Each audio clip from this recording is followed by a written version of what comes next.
I'm a little bit under the weather, I don't know if you can tell. I'm unclear about how to stay healthy anymore, or thin, except for unprocessed real foods. Because we know those are the ticket to health, right? Because every diet and every doctor recommends them. That's just it. You have to eat real foods. 0% of them recommend Cheez-Its and Pepsi. They all recommend some type of real food. And they try to make it simple for you in case you can't tell the difference when you're at the store. A lot of them recommend, don't eat food that our caveman ancestors wouldn't recognize, right? So it makes it simple for you. It's instinctive. Bananas, yes. Peeps, no. You got it? But I can't, and it feels right. I mean, fresh fruits and vegetables feel healthy, but I can't help thinking when I hear that recommendation, the fact that cavemen lived to like 12. I mean, if a caveman lived to 20, he was the shaman of the group. He was the wise old guy. While today, on average, we live to like 80. On average, with as many stupid people as there are in America, with dangerous modern things like AIDS and unmanned attack drones and texting while driving, most of us still manage to live kind of a long time. And so I don't know, when you put my relatively healthy 70-year-old mother across a picnic table from a 12-year-old decrepit caveman, it feels weird to be like, no, give her what he's having. No, I know, she's already lived triple his lifespan eating hot dogs and Doritos, but this isn't about numbers, it's about what's in your gut. Seriously, we have been, about since World War II, been cranking out more and more fast food made out of chemicals and fat, and in about that time, our average lifespan has jumped like 20 years.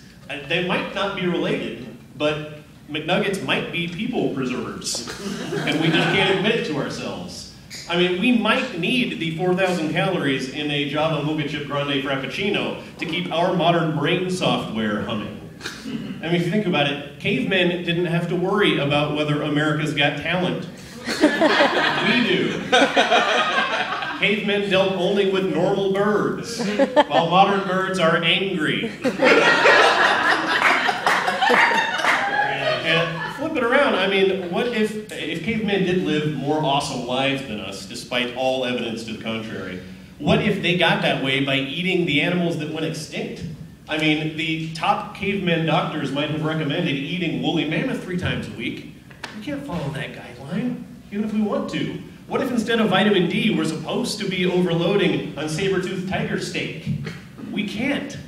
Hipsters would pay $9,000 a pound for that at Whole Foods if they could. But they can't even do that in Portland.